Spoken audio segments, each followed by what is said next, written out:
Salutare și bine găsiți la un nou filmuleț cu mine, Asher. Vreau să vă arăt o cascadă mare, pe care o numim noi Cascada 4 și să mergem spre ea. Deci, înainte de a începe, dați un like, un subscribe, apăsați dacă nu puteți. Dați un like, un subscribe, să strângem 20-30 de like-uri și să începem. Uitați-vă cât de mare e cascada asta. E mare cascada.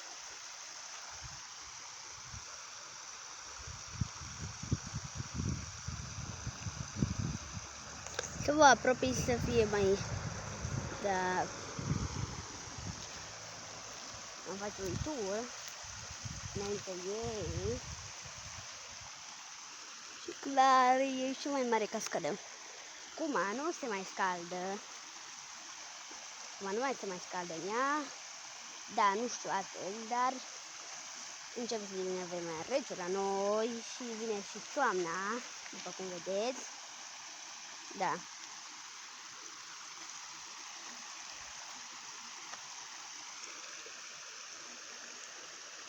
Uitați-vă.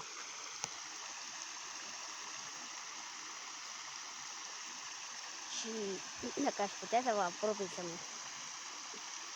vă arăt, aș uitați-vă foarte mare. Uitați-vă la acești trandafiri frumoși. Sunt încă mici, dar o să crească cândva. Cine știe? Și strugurii încă îs făcuți, îi vedeți? Îs încă verzi. Trebuie să se mai... Trebuie